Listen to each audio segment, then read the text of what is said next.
प्रिय विद्यार्थियों नमस्कार, साथियों नमस्कार। सभी विद्यार्थियों की और अनेक शिक्षक साथियों की अभी भी ये समस्या है कि बोर्ड का पाठ्यक्रम जो संशोधित हुआ है उसमें कौन-कौन से चैप्टर रखे गए हैं। तो कक्षा 12 हिंदी अनिवार्य का जो बोर्ड का प्रश्न पत्र होगा उसमें कौन से चैप्टर रखे गए हैं और कौन से हटाए गए हैं।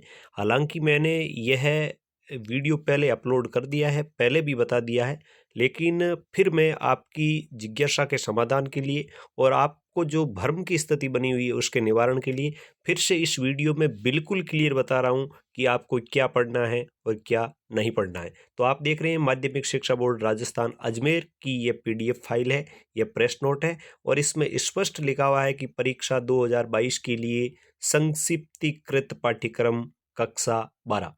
तो इसमें ये पाठ्यक्रम संशोधित करके यहाँ पर कुछ नियम दिए गए थे और यह संस्था प्रदान और विद्यालयों से यही अपेक्षा की गई थी कि 30% जो हटाया गया पाठ्यक्रम है वो नहीं पढ़ाना है और 70% पाठ्यक्रम जो रखा गया है वही पढ़ाना है। तो हिंदी अनिवार्य का जो पाठ्यक्रम है उसमें क्या रखा है तो आप यहाँ पे स्पष्ट देख रहे हैं कि माध्यमिक शिक्षा बोर्ड राजस्थान परीक्षा 2022 संक्षिप्तकृत पाठ्यक्रम विषय हिंदी अनिवार्य कक्षा 12 और विषय कोड 01।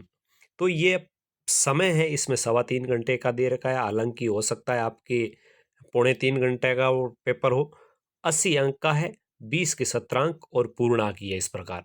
इसके बाद पेपर में आपके इस प्रकार से विभाजित पेपर को बताया गया है कि 12 अंक के अपठित यानी गद्यांश और पद्यांश, 16 अंक का रचनात्मक लेखन, 8 अंक की व्यवहारिक व्याकरण, 32 अंक की आरोह और 12 अंक की वितान।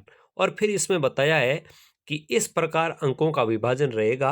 पेपर का खंड जो अ, एक रहेगा उसमें 12 अंक होंगे, 6 का अपठित गद्यांश और 6 का अपठित पद्यांश।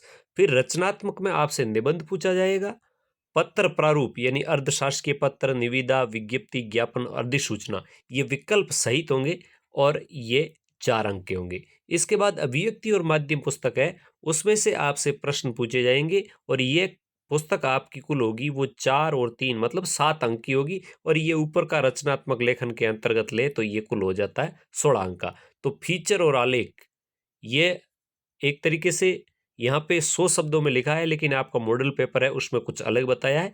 जबकि अपन यही देखें कि फीचर और आलेख अपने पाठ्यक्रम में है और विभिन्न माध्यमों के लिए लेखन पर आधारित प्रश्न भी पूछे जाएंगे। इसके बाद ये जो सिलेबस है वो कह रहा है कि व्याकरण में क्या है। अनेक साथियों की विद्यार्थियों की समस्या यह है कि व्याकरण में क्या है।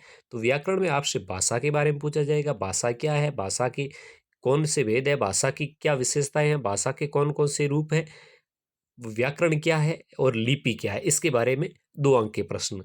शब्द शक्ति क्या है, 2 अंक के प्रश्न। हालांकि एक एक अंक के दो दो क्वेश्चन पूछे जाएंगे और अलंकार क्या है इसमें भी एक एक अंक के 2 क्वेश्चन पूछे जाएंगे। तो एक तरीके से ये अपन कहें कि दो दो अंक के 6 क्वेश्चन ये और 2 पारिभाषिक शब्दावली के यानी 8 क्वेश्चन पूछे जाएंगे आपको 8 अंक के। अब ये इस प्रकार देखिए पारिभाषिक शब्दावली। अब आपको गद्य भाग से व्याख्या भी है, पद्य भाग से व्याख्या भी है, निबंधात्मक प्रश्न का हालांकि यहाँ कहा है लेकिन इसमें इतना बड़ा प्रश्न नहीं बनेगा मॉडल पेपर के अकॉर्डिंग। लघुत्तरात्मक प्रश्न भी कहे हैं और कवि या लेखक का परिचय भी बताया है जो आपसे पूछा जाएगा। और यहाँ पर पाठ्य पुस्तक वितान से भी कहा है कि 6 अंक का प्रश्न बनेगा, लेकिन मॉडल पेपर में इस प्रकार का बड़ा प्रश्न आपके नहीं बनेगा।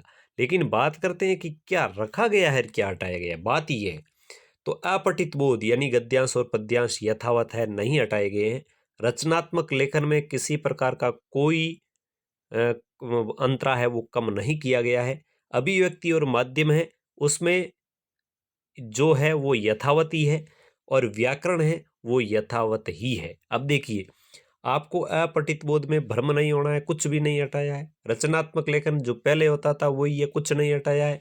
अभिव्यक्ति और माध्यम पाठ्य पुस्तक है उसमें जो आपके चैप्टर है वो है, कुछ नहीं हटाया है और व्याकरण में से कुछ भी नहीं हटाया है।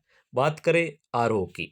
आरोह में हरिवंश राय बच्चन संपूर्ण पाठ है, आलोक धनवा का संपूर्ण पाठ है, कुंवर नारायण संपूर्ण पाठ है, रघुवीर सहाय संपूर्ण पाठ है, गजानन माधव मुक्तिबोध संपूर्ण पाठ है, शमशेर बहादुर सिंह की कविता पूरी है और फिराक गोरखपुरी की रुबाई और गजल सब है। लेकिन बात करें गद्य भाग की, तो गद्य भाग में भक्तिन महादेवी वर्मा पाठ पूरा है, बाजार दर्शन जैनेन्द्र कुमार पूरा है, काले मेघा पानी दे धर्मवीर भारती पूरा है, पहलवान की ढोलक फणीश्वर नाथ रेणु पूरा है, नमक रजिया सजाद का पाठ पूरा है और सिरिस हजारी प्रसाद द्विवेदी का पाठ भी पूरा है। अब बात करें वितान की, तो वितान में सिल्वर वेडिंग पाठ पूरा है और जूझ पाठ पूरा है। अब हटाया क्या है, तो विलोपित अध्याय में ये आप देख सकते हैं कि ये चीजें आपके हटाइए। बात करें अंतरा पाठ्य पुस्तक, आरोह पाठ्य पुस्तक की, तो आरोह में सूर्यकांत त्रिपाठी निराला का जो पाठ है वो बादल राग कविता पूरी पूरी हटा दी है।